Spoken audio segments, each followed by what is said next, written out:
पार्वती प्रियपुत्राय पूर्वा सन्ध्या प्रवर्तते। उत्तिष्ठ गजराज्यास्य कर्तव्यं लोकपालनम्। उत्तिष्ठोत्तिष्ठ विघ्नेश उत्तिष्ठ गणनायक। उत्तिष्ठ गिरिजापुत्रा जगतां मङ्गलं कुरु। श्रीकाणिपाकवरसिद्धिविनायकत्वं प्रीत्याद्य जागृहि कुरु प्रियमङ्गलानि। त्रैलोक्यरक्षणकराणि महोज्ज्वलानि। श्रीमद्विनायक विभो तव सुप्रभातम्। श्रीमद्विहारपुरवास शिवात्मजात कूपोद्भवाद्भुतविलास स्वयंभूमूर्ते। श्रीदेव शङ्खलिखिताश्रितपादपद्म। श्रीमद्विनायक विभो तव सुप्रभातम्। श्रीनारिकेळवनशोभितपुष्टिगात्र क्षीराभिषिक्त शुभविग्रह तत्त्वमूर्ते। दिव्याङ्गमूषिकसुवाहनमोदरूप श्रीमद्विनायक विभो तव सुप्रभातम्। श्रीकाणिपाकवरभूतलवासतुष्ट हे आदिपूज्य अरुणारुणभानुतेज। प्राचीदिशाम्बरमिदं रविकान्तिनिष्ठं श्रीमद्विनायक विभो तव सुप्रभातम्। श्रीबाहुदा शुभतरङ्गसुबाहुदत्त सुस्निग्धशीतलकणानपि सङ्गृहीत्य प्रभातवायुरिहयास्यति सेवनाय श्रीमद्विनायक विभो तव सुप्रभातम्। गौरीकराम्बुजसुलालित दिव्यवक्त्र श्रीकण्ठमानसमुदाकरमोदरूप कैलासशैलशिखरस्थितबालभानो श्रीमद्गणेश्वर विभो तव सुप्रभातम्। दूर्वाङ्कुराणि जलजानि सुपुष्पकाणि बिल्वानि पूजनविधौ च सुसज्जितानि। नित्यार्चनोत्सुकमदोत्कटवारणास्य श्रीमद्गणेश्वर विभो तव सुप्रभातम्। हृत्कूपमध्य समुपस्थितचित्स्वरूप कूटस्थतत्त्वमिदमेव हि बोधनेन त्वामत्र भासि विदधासि समस्तशोभान् श्रीमद्गणेश्वर विभो तव सुप्रभातम्। श्रीमुद्गलाख्यमुनिसन्नुत सच्चरित्र वासिष्ठकृत्समदमुख्य ऋषीश्वरीत्या वेदोक्तदेवगणमन्त्रगणादिनाथ श्रीमद्गणेश्वर विभो तव सुप्रभातम्। ऋग्वेदकीर्तितगणाधिपज्येष्ठराज त्वं ब्रह्मणस्पतिरिति प्रकटीकृतोऽसि। आधर्वशीर्षमनुमन्त्रित दिव्यमूर्ते श्रीमद्गणेश्वर विभो तव सुप्रभातम्। ब्रह्मादिदेव परिकीर्तित वेदपाठाः त्वच्छूर्पकर्णकुहरौ प्रविशन्ति देवाः। श्रुत्याधुनैव परिपालय धर्मसङ्घान् श्रीवल्लभेश भगवन् तव सुप्रभातम्। हेरम्बलम्ब जठराद्भुत दिव्यगात्र प्रारम्भपूजनमिदं दयया गृहीत्वा सर्वाशुभानि परिनाशय सर्वपुत्र श्रीवल्लभेश भगवन् तव सुप्रभातम्। भानुदयेन न हि दृश्यति चन्द्रबिम्बं त्वत्फालदेश शशिरेव विभाति नित्यं। सत्यस्वरूप निगमागमसन्नुताङ्घ्रे श्रीवल्लभेश भगवन् तव सुप्रभातम्। कालाग्निरुद्रसुतकालनियामकत्वं कालानुकूलफलदोऽसि कलामयोऽसि। कल्याणकारक कलाधर शेखरोऽसि श्रीवल्लभेश भगवन् तव सुप्रभातम्।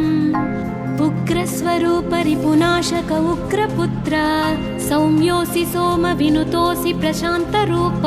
सर्वेश सर्वफलकारक सर्वमूर्ते श्रीवल्लभेश भगवन् तव सुप्रभातम्। दारिद्र्यदुःखभयभञ्जन दक्ष स्वामिन् तारुण्यविग्रह धनादिफलप्रदायिन्। लावण्यमञ्जुलकलान्वितरञ्जितास्य हे विघ्ननाथ भगवन् तव सुप्रभातम्। गम्भीजतुष्टगणराजगकार पूज्य गान्धर्वगानपरिवर्तितनादमूर्ते गाङ्गेयगण्यगणिताधिककलास्वरूप श्रीमद्विनायक विभो तव सुप्रभातम्। मूलादिचक्रनिलयोच्युतयोगमूर्ते त्वामादिदेवमनुचिन्त्य तरन्ति भक्ताः रागादिदोषपरिहारकवेदवेद्या हे विघ्ननाथ भगवन् तव सुप्रभातम्। लक्ष्म्यादिशक्तियुतशक्तिगणेश्वरोऽसि दिव्याक्षरोऽसि शुभमन्त्रविराजितोऽसि तन्त्रादिभिर्नुतनतेष्टतवल्लभेश हे विघ्ननाथ भगवन् तव सुप्रभातम्। नागोपवीतधरनाथ विनोदचित्त नागास्य नाशितमहाघनतानुरक्त आनन्दतुन्दिलतनो बहिरान्तरस्थ हे विघ्ननाथ भगवन् तव सुप्रभातम्।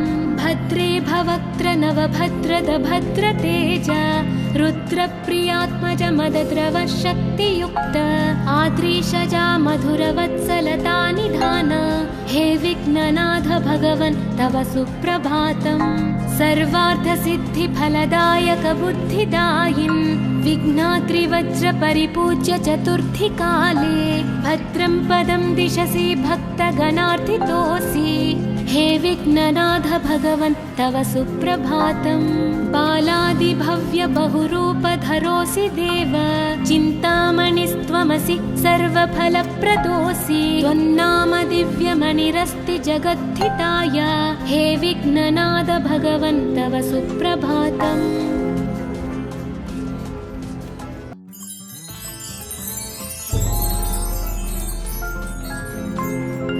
पार्वती प्रियपुत्राय पूर्वा सन्ध्या प्रवर्तते उत्तिष्ठ गजराज्यास्य कर्तव्यं लोकपालनम्। उत्तिष्ठोत्तिष्ठ विघ्नेश उत्तिष्ठ गणनायक उत्तिष्ठ गिरिजापुत्रा जगतां मङ्गलं कुरु। श्रीकाणिपाकवरसिद्धिविनायकत्वं प्रीत्याद्य जागृहि कुरु प्रियमङ्गलानि त्रैलोक्यरक्षणकराणि महोज्ज्वलानि श्रीमद्विनायक विभो तव सुप्रभातम्। श्रीमद्विहारपुरवास शिवात्मजात कूपोद्भवाद्भुतविलास स्वयंभुमूर्ते श्रीदेव शङ्खलिखिताश्रितपादपद्म श्रीमद्विनायक विभो तव सुप्रभातम्। श्रीनारिकेळवनशोभितपुष्टिगात्र क्षीराभिषिक्त शुभविग्रह तत्त्वमूर्ते दिव्याङ्गमूषिकसुवाहनमोदरूप श्रीमद्विनायक विभो तव सुप्रभातम्। श्रीकाणिपाकवरभूतलवासतुष्ट हे आदिपूज्य अरुणारुणभानुतेज प्राचीदिशाम्बरमिदं रविकान्तिनिष्ठं श्रीमद्विनायक विभो तव सुप्रभातम्। श्रीबाहुदा शुभतरङ्गसुबाहुदत्त सुस्निग्धशीतलकणानपि सङ्गृहीत्य प्रभातवायुरिहयास्यति सेवनाय श्रीमद्विनायक विभो तव सुप्रभातम्।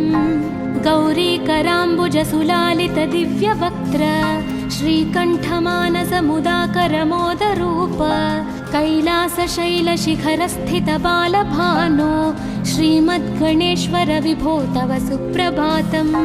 दूर्वाङ्कुराणि जलजानि सुपुष्पकाणि बिल्वानि पूजनविधौ च सुसज्जितानि नित्यार्चनोत्सुकमदोत्कटवारणास्य श्रीमद्गणेश्वर विभो तव सुप्रभातम्।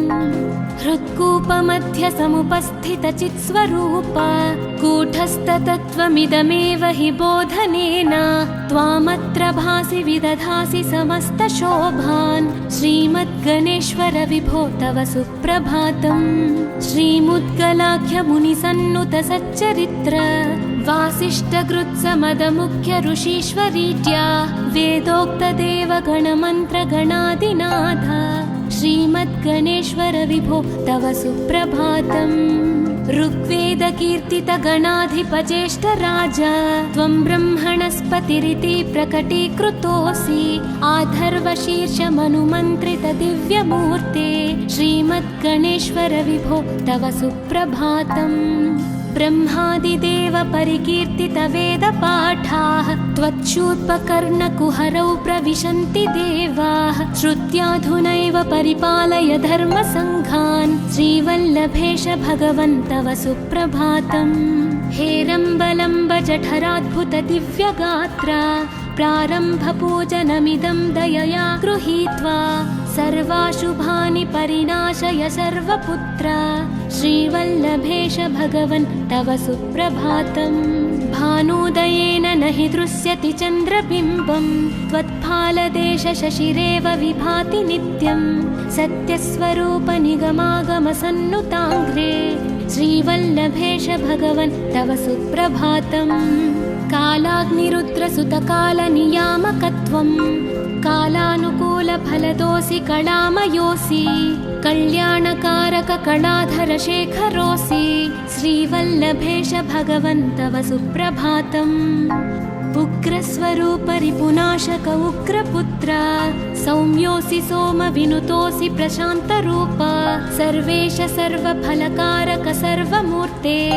श्रीवल्लभेश भगवन् तव सुप्रभातम् दारिद्र्यदुःखभयभञ्जन दक्ष स्वामिन् तारुण्यविग्रहधनादिफलप्रदायिन् लावण्यमञ्जुलकलान्वितरञ्जितास्य हे विघ्ननाथ भगवन् तव सुप्रभातम् गम्भीजतुष्टगणराजगकार गान्धर्वगानपरिवर्तितनादमूर्ते गाङ्गेयगण्यगणिताधिककलास्वरूप श्रीमद्विनायक विभो तव सुप्रभातम् मूलादिचक्रनिलयोच्युतयोगमूर्ते त्वामादिदेवमनुचिन्त्य तरन्ति भक्ताः रागादिदोषपरिहारक वेदवेद्या हे विघ्ननाथ भगवन् तव सुप्रभातम् लक्ष्म्यादिशक्तियुतशक्ति गणेश्वरोऽसि दिव्याक्षरोऽसि शुभमन्त्रविराजितोऽसि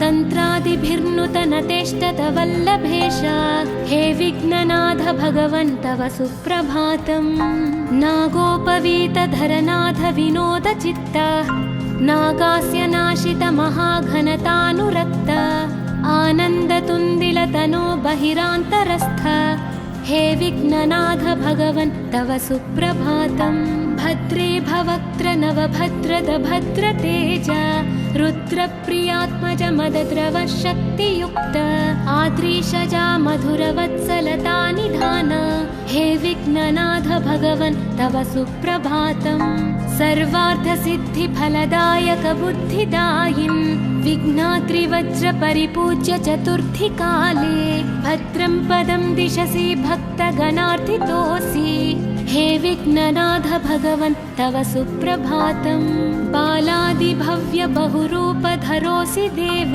चिन्तामणिस्त्वमसि सर्वफलप्रदोऽसि त्वन्नाम दिव्यमणिरस्ति जगद्धिताय हे विघ्ननाथ भगवन् तव सुप्रभातम्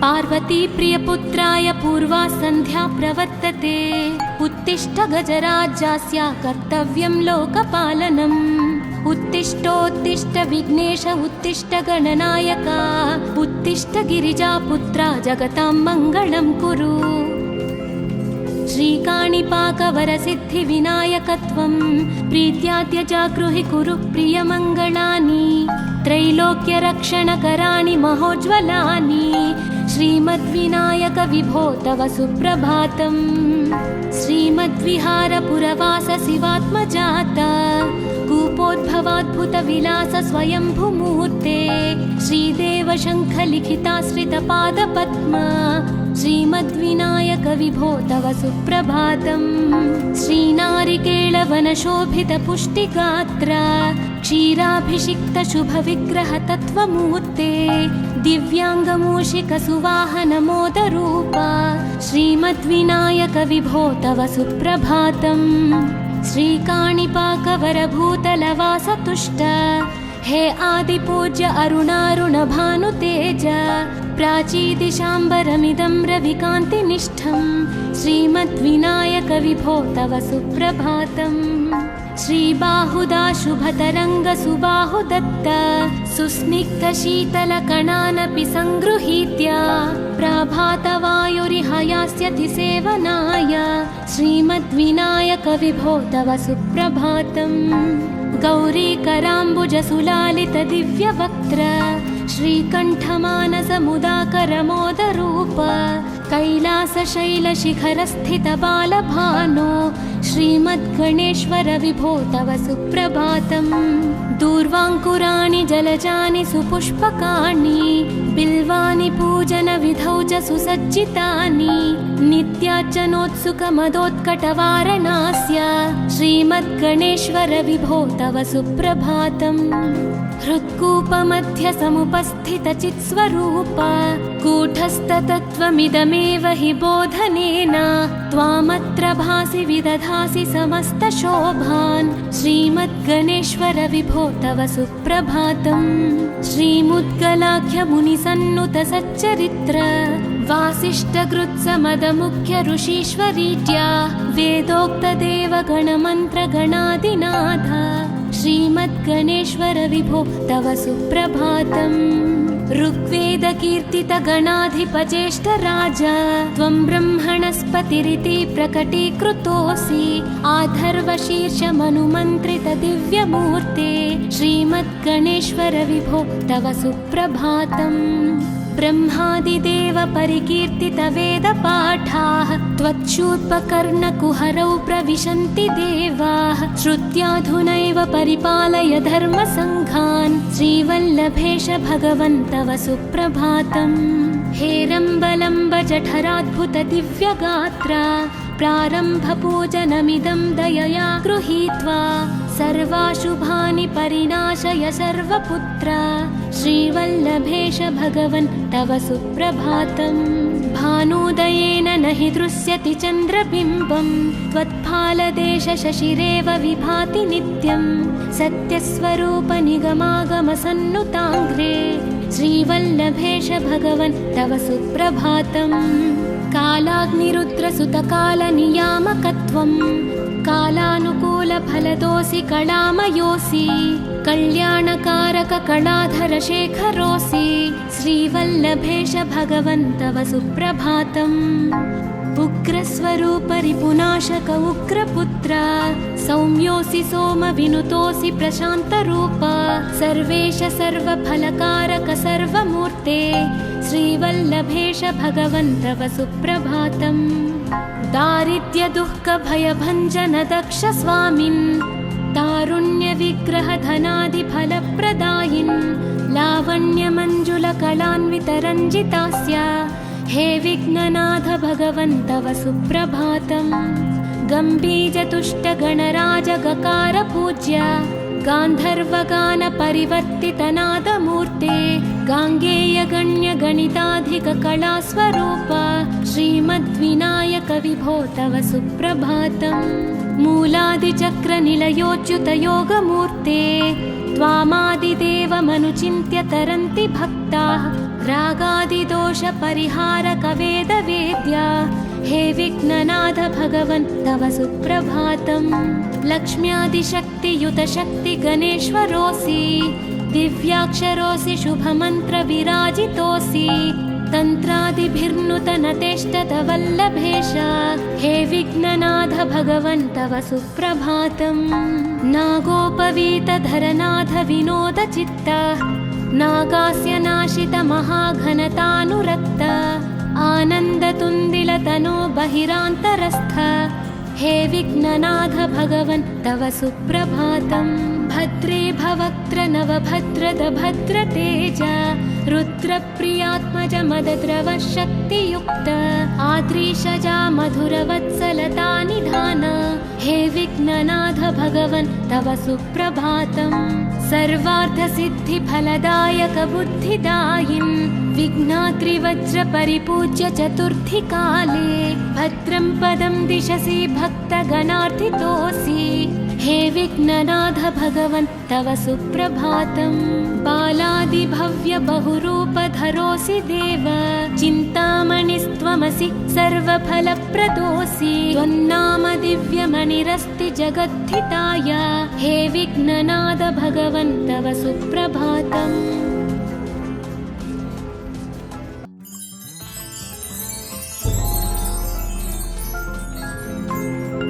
पार्वती प्रियपुत्राय पूर्वा सन्ध्या प्रवर्तते उत्तिष्ठ गजराज्यास्य कर्तव्यं लोकपालनम् उत्तिष्ठोत्तिष्ठ विघ्नेश उत्तिष्ठ गणनायक उत्तिष्ठ गिरिजापुत्रा जगतां मङ्गलं कुरु।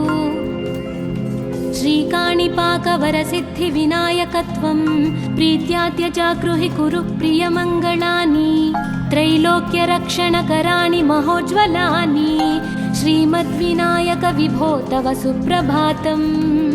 श्रीमद्विहारपुरवास शिवात्मजात कूपोद्भवाद्भुतविलास स्वयंभूमूर्ते श्रीदेव शङ्खलिखिताश्रितपादपद्म श्रीमद्विनायक विभो तव सुप्रभातम्। श्रीनारिकेळवनशोभितपुष्टिगात्र क्षीराभिषिक्तशुभविग्रह तत्त्वमूर्ते दिव्याङ्गमूषिकसुवाहनमोदरूप श्रीमद्विनायक विभो तव सुप्रभातम्। श्रीकाणिपाकवरभूतलवासतुष्ट हे आदिपूज्य अरुणारुणभानुतेज प्राचीदिशाम्बरमिदं रविकान्तिनिष्ठं श्रीमद्विनायक विभो तव सुप्रभातम्। श्रीबाहुदा शुभतरङ्गसुबाहुदत्त सुस्निग्धशीतलकणानपि सङ्गृहीत्य प्रभातवायुरिहयास्यति सेवनाय श्रीमद्विनायक विभो तव सुप्रभातम्।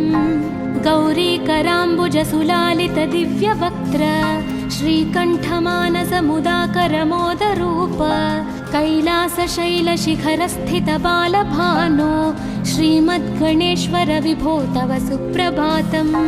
दूर्वाङ्कुराणि जलजानि सुपुष्पकाणि बिल्वानि पूजनविधौ च सुसज्जितानि नित्यार्चनोत्सुकमदोत्कटवारणास्य श्रीमद्गणेश्वर विभो तव सुप्रभातम्।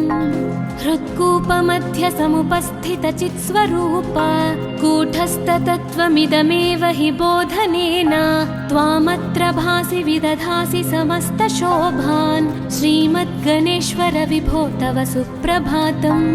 श्रीमुद्गलाख्यमुनिसन्नुत सच्चरित्र वासिष्ठकृत्समदमुख्य ऋषीश्वरीत्या वेदोक्तदेवगणमन्त्रगणादिनाथ श्रीमद्गणेश्वर विभो तव सुप्रभातम्। ऋग्वेदकीर्तितगणाधिपज्येष्ठराज त्वं ब्रह्मणस्पतिरिति प्रकटीकृतोऽसि आधर्वशीर्षमनुमन्त्रितदिव्यमूर्ते श्रीमद्गणेश्वर विभो तव सुप्रभातम्। ब्रह्मादिदेव परिकीर्तितवेदपाठाः त्वच्छूर्पकर्णकुहरौ प्रविशन्ति देवाः श्रुत्याधुनैव परिपालय धर्मसङ्घान् श्रीवल्लभेश भगवन् तव सुप्रभातम्। हेरम्बलम्ब जठराद्भुत दिव्यगात्र प्रारम्भपूजनमिदं दयया गृहीत्वा सर्वाशुभानि परिनाशय सर्वपुत्र श्रीवल्लभेश भगवन् तव सुप्रभातम्। भानुदयेन न हि दृश्यति चन्द्रबिम्बं त्वत्फालदेश शशिरेव विभाति नित्यं सत्यस्वरूप निगमागमसन्नुताङ्घ्रे श्रीवल्लभेश भगवन् तव सुप्रभातम्। कालाग्निरुद्रसुतकालनियामकत्वं कालानुकूलफलदोऽसि कलामयोऽसि कल्याणकारक कलाधर शेखरोऽसि श्रीवल्लभेश भगवन् तव सुप्रभातम्। उग्रस्वरूप रिपुनाशक उग्रपुत्र सौम्योऽसि सोमविनुतोऽसि प्रशान्तरूप सर्वेश सर्वफलकारक सर्वमूर्ते श्रीवल्लभेश भगवन् तव सुप्रभातम्। दारिद्र्यदुःखभयभञ्जन दक्ष स्वामिन् तारुण्यविग्रहधनादिफलप्रदायिन् लावण्यमञ्जुलकलान्वितरञ्जितास्य हे विघ्ननाथ भगवन् तव सुप्रभातम्। गम्भीजतुष्टगणराजगकार पूज्य गान्धर्वगानपरिवर्तितनादमूर्ते गाङ्गेयगण्यगणिताधिककलास्वरूप श्रीमद्विनायक विभो तव सुप्रभातम्। मूलादिचक्रनिलयोच्युतयोगमूर्ते त्वामादिदेवमनुचिन्त्य तरन्ति भक्ताः रागादिदोषपरिहारक वेदवेद्या हे विघ्ननाथ भगवन् तव सुप्रभातम्। लक्ष्म्यादिशक्तियुत शक्ति गणेश्वरोऽसि, दिव्याक्षरोऽसि शुभमन्त्र विराजितोऽसि, तन्त्रादिभिर्नुतनतेष्टत वल्लभेश, हे विघ्ननाथ भगवन् तव सुप्रभातम्। नागोपवीतधरनाथ विनोदचित्त, नागास्य नाशित महाघनतानुरक्त, आनन्दतुन्दिलतनो बहिरान्तरस्थ, हे विघ्ननाथ भगवन् तव सुप्रभातम्। भद्रे भवक्त्र नवभद्रद भद्रतेज, रुद्रप्रियात्मज मदद्रव शक्तियुक्त, आद्रीशजा मधुरवत्सलता निधान, हे विघ्ननाथ भगवन् तव सुप्रभातम्। सर्वार्थसिद्धिफलदायक बुद्धिदायिन्, विघ्नाद्रिवज्र परिपूज्य चतुर्थी काले, भद्रं पदं दिशसि भक्तगणार्थितोऽसि, हे विघ्ननाथ भगवन् तव सुप्रभातम्। बालादिभव्य बहुरूपधरोऽसि देव, चिन्तामणिस्त्वमसि सर्वफलप्रदोऽसि, त्वन्नाम दिव्यमणिरस्ति जगद्धिताय, हे विघ्ननाथ भगवन् तव सुप्रभातम्।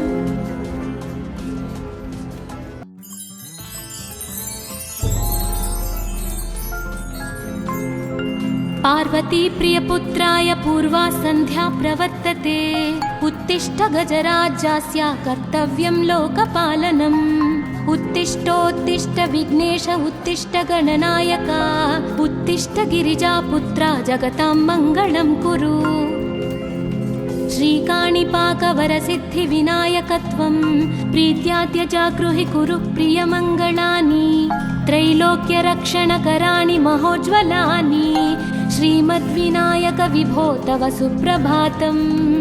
श्रीमद्विहारपुरवास शिवात्मजाता, कूपोद्भवाद्भुतविलास स्वयंभुमूर्ते, श्रीदेव शङ्खलिखिताश्रितपादपद्मा, श्रीमद्विनायक विभो तव सुप्रभातम्। श्रीनारिकेळवनशोभितपुष्टिगात्र, क्षीराभिषिक्त शुभविग्रह तत्त्वमूर्ते, दिव्याङ्गमूषिकसुवाहनमोदरूपा, श्रीमद्विनायक विभो तव सुप्रभातम्। श्रीकाणिपाकवरभूतलवासतुष्ट, हे आदिपूज्य अरुणारुणभानुतेज, प्राचीदिशाम्बरमिदं रविकान्तिनिष्ठं, श्रीमद्विनायक विभो तव सुप्रभातम्। श्रीबाहुदा शुभतरङ्गसुबाहुदत्त, सुस्निग्धशीतलकणानपि सङ्गृहीत्य, प्रभातवायुरिह यास्यति सेवनाय, श्रीमद्विनायक विभो तव सुप्रभातम्। गौरीकराम्बुजसुलालित दिव्यवक्त्र, श्रीकण्ठमानसमुदाकरमोदरूप, कैलासशैलशिखरस्थित बालभानो, श्रीमद्गणेश्वर विभो तव सुप्रभातम्। दूर्वाङ्कुराणि जलजानि सुपुष्पकाणि, बिल्वानि पूजनविधौ च सुसज्जितानि, नित्यार्चनोत्सुकमदोत्कटवारणास्य, श्रीमद्गणेश्वर विभो तव सुप्रभातम्। हृत्कूपमध्य समुपस्थितचित्स्वरूप, कूटस्थतत्त्वमिदमेव हि बोधनेन, त्वामत्र भासि विदधासि समस्तशोभान्, श्रीमद्गणेश्वर विभो तव सुप्रभातम्। श्रीमुद्गलाख्यमुनिसन्नुत सच्चरित्र, वासिष्ठकृत्समदमुख्य ऋषीश्वरीत्या, वेदोक्तदेवगणमन्त्रगणादिनाथ, श्रीमद्गणेश्वर विभो तव सुप्रभातम्। ऋग्वेदकीर्तितगणाधिपज्येष्ठराज, त्वं ब्रह्मणस्पतिरिति प्रकटीकृतोऽसि, आधर्वशीर्षमनुमन्त्रितदिव्यमूर्ते, श्रीमद्गणेश्वर विभो तव सुप्रभातम्। ब्रह्मादिदेव परिकीर्तित वेदपाठाः, त्वच्छूर्पकर्णकुहरौ प्रविशन्ति देवाः, श्रुत्याधुनैव परिपालय धर्मसङ्घान्, श्रीवल्लभेश भगवन् तव सुप्रभातम्। हेरम्बलम्ब जठराद्भुत दिव्यगात्र, प्रारम्भपूजनमिदं दयया गृहीत्वा, सर्वाशुभानि परिनाशय सर्वपुत्र श्रीवल्लभेश भगवन् तव सुप्रभातम् भानुदयेन न हि दृश्यति चन्द्रबिम्बम् त्वत्फालदेश शशिरेव विभाति नित्यम् सत्यस्वरूप निगमागमसन्नुताङ्घ्रे श्रीवल्लभेश भगवन् तव सुप्रभातम् कालाग्निरुद्रसुतकालनियामकत्वम् कालानुकूलफलदोऽसि कलामयोऽसि कल्याणकारक कलाधर शेखरोऽसि श्रीवल्लभेश भगवन् तव सुप्रभातम् उग्रस्वरूप रिपुनाशक उग्रपुत्र सौम्योऽसि सोमविनुतोऽसि प्रशान्तरूप सर्वेश सर्वफलकारक सर्वमूर्ते श्रीवल्लभेश भगवन् तव सुप्रभातम् दारिद्र्यदुःखभयभञ्जन दक्ष स्वामिन् तारुण्यविग्रह धनादिफलप्रदायिन् लावण्यमञ्जुलकलान्वितरञ्जितास्य हे विघ्ननाथ भगवन् तव सुप्रभातम् गम्भीरतुष्टगणराजगकार पूज्य गान्धर्वगान परिवर्तितनादमूर्ते गाङ्गेयगण्यगणिताधिककलास्वरूप श्रीमद्विनायक विभो तव सुप्रभातम् मूलादिचक्रनिलयोच्युतयोगमूर्ते त्वामादिदेवमनुचिन्त्य तरन्ति भक्ताः रागादिदोषपरिहारक वेदवेद्या हे विघ्ननाथ भगवन् तव सुप्रभातम् लक्ष्म्यादिशक्तियुत शक्ति गणेश्वरोऽसि दिव्याक्षरोऽसि शुभमन्त्र विराजितोऽसि तन्त्रादिभिर्नुतनतेष्टत वल्लभेश हे विघ्ननाथ भगवन् तव सुप्रभातम् नागोपवीतधरनाथ विनोद चित्त नागास्य नाशित महाघनतानुरक्त आनन्दतुन्दिलतनो बहिरान्तरस्थ हे विघ्ननाथ भगवन् तव सुप्रभातम् भद्रे भवक्त्र नवभद्रद भद्रतेज रुद्रप्रियात्मज मदद्रव शक्तियुक्त आद्रीशजा मधुरवत्सलता निधान हे विघ्ननाथ भगवन् तव सुप्रभातम् सर्वार्थसिद्धिफलदायक बुद्धिदायिन् विघ्नात्रिवज्र परिपूज्य चतुर्थी काले भद्रं पदं दिशसि भक्तगणार्थितोऽसि हे विघ्ननाथ भगवन् तव सुप्रभातम् बालादिभव्य बहुरूपधरोऽसि देव चिन्तामणिस्त्वमसि सर्वफलप्रदोऽसि त्वन्नाम दिव्यमणिरस्ति जगद्धिताय हे विघ्ननाथ भगवन् तव सुप्रभातम्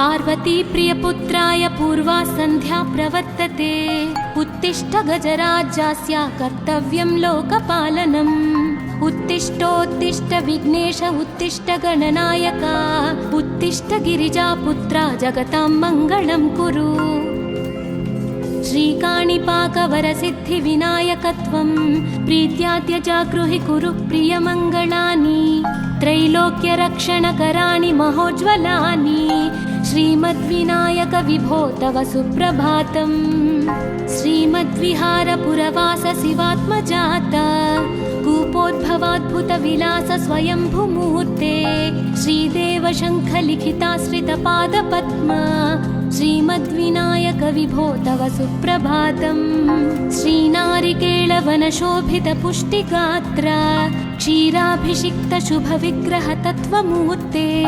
दिव्याङ्गमूषिकसुवाहनमोदरूप श्रीमद्विनायक विभो तव सुप्रभातम् श्रीकाणिपाकवरभूतलवासतुष्ट हे आदिपूज्य अरुणारुणभानुतेज प्राचीदिशाम्बरमिदं रविकान्तिनिष्ठं श्रीमद्विनायक विभो तव सुप्रभातम् श्रीबाहुदा शुभतरङ्गसुबाहुदत्त सुस्निग्धशीतलकणानपि सङ्गृहीत्य प्रभातवायुरिहयास्यति सेवनाय श्रीमद्विनायक विभो तव सुप्रभातम् गौरीकराम्बुजसुलालित दिव्यवक्त्र श्रीकण्ठमानसमुदाकरमोदरूप कैलासशैलशिखरस्थितबालभानो श्रीमद्गणेश्वर विभो तव सुप्रभातम्। दूर्वाङ्कुराणि जलजानि सुपुष्पकाणि बिल्वानि पूजनविधौ च सुसज्जितानि नित्यार्चनोत्सुकमदोत्कटवारणास्य श्रीमद्गणेश्वर विभो तव सुप्रभातम्।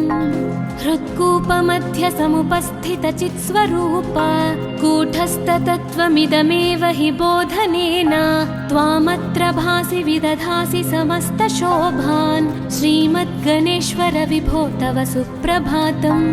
श्रीमुद्गलाख्यमुनिसन्नुत सच्चरित्र वासिष्ठकृत्समदमुख्य ऋषीश्वरीत्या वेदोक्तदेवगणमन्त्रगणादिनाथ श्रीमद्गणेश्वर विभो तव सुप्रभातम्।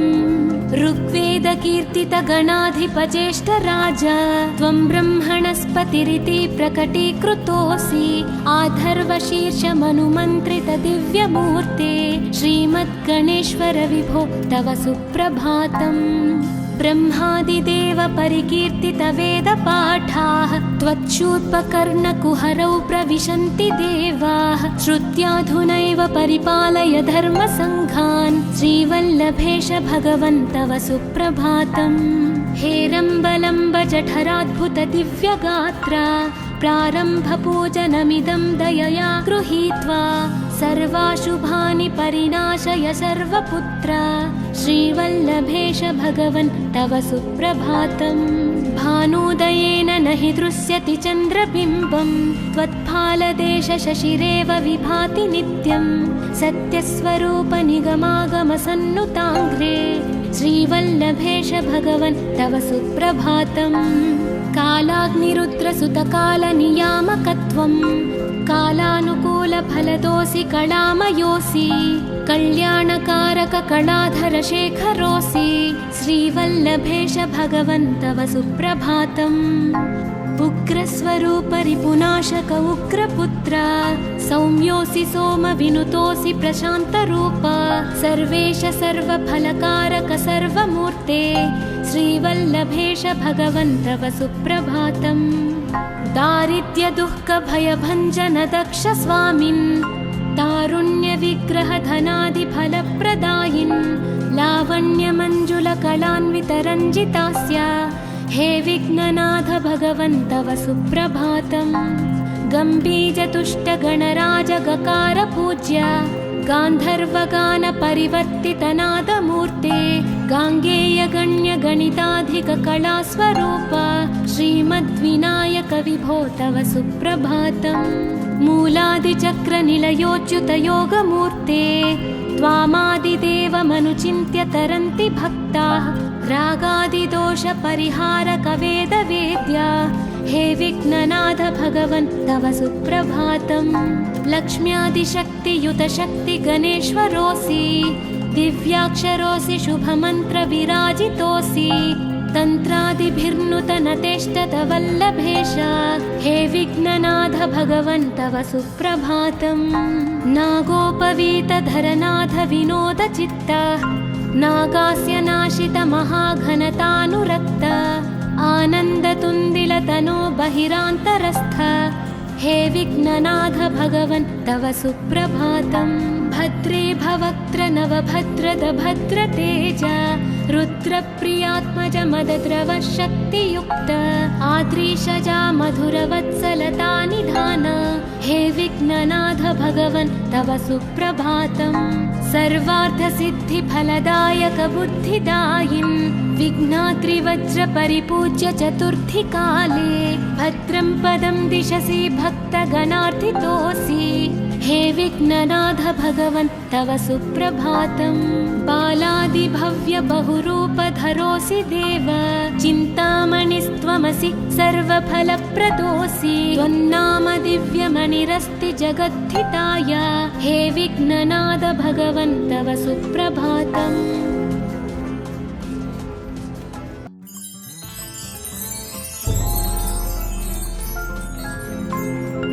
पार्वती प्रियपुत्राय पूर्वा सन्ध्या प्रवर्तते उत्तिष्ठ गजराज्यास्य कर्तव्यं लोकपालनम् उत्तिष्ठोत्तिष्ठ विघ्नेश उत्तिष्ठ गणनायक उत्तिष्ठ गिरिजापुत्रा जगतां मङ्गलं कुरु। श्रीकाणिपाकवरसिद्धिविनायकत्वं प्रीत्याद्य जागृहि कुरु प्रियमङ्गलानि त्रैलोक्यरक्षणकराणि महोज्ज्वलानि श्रीमद्विनायक विभो तव सुप्रभातम्। श्रीमद्विहारपुरवास शिवात्मजात कूपोद्भवाद्भुतविलास स्वयंभुमूर्ते श्रीदेव शङ्खलिखिताश्रितपादपद्मा श्रीमद्विनायक विभो तव सुप्रभातम्। श्रीनारिकेळवनशोभितपुष्टिगात्र क्षीराभिषिक्त शुभविग्रह तत्त्वमूर्ते दिव्याङ्गमूषिक सुवाहन मोदरूप श्रीमद्विनायक विभो तव सुप्रभातम्। श्रीकाणिपाकवरभूतलवास तुष्ट हे आदिपूज्य अरुणारुण भानुतेज प्राचीदिशाम्बरमिदं रविकान्तिनिष्ठं श्रीमद्विनायक विभो तव सुप्रभातम्। श्रीबाहुदा शुभतरङ्ग सुबाहुदत्त सुस्निग्ध शीतलकणानपि सङ्गृहीत्य प्रभातवायुरिहयास्यति सेवनाय श्रीमद्विनायक विभो तव सुप्रभातम्। गौरीकराम्बुजसुलालित दिव्यवक्त्र श्रीकण्ठमानसमुदाकरमोदरूप कैलासशैलशिखरस्थित बालभानो श्रीमद्गणेश्वर विभो तव सुप्रभातम्। दूर्वाङ्कुराणि जलजानि सुपुष्पकाणि बिल्वानि पूजनविधौ च सुसज्जितानि नित्यार्चनोत्सुकमदोत्कटवारणास्य श्रीमद्गणेश्वर विभो तव सुप्रभातम्।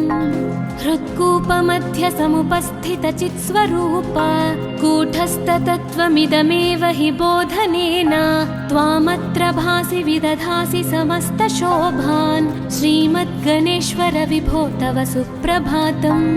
श्रीमुद्गलाख्यमुनिसन्नुत सच्चरित्र वासिष्ठकृत्समदमुख्य ऋषीश्वरीत्या वेदोक्तदेवगणमन्त्रगणादिनाथ श्रीमद्गणेश्वर विभो तव सुप्रभातम्।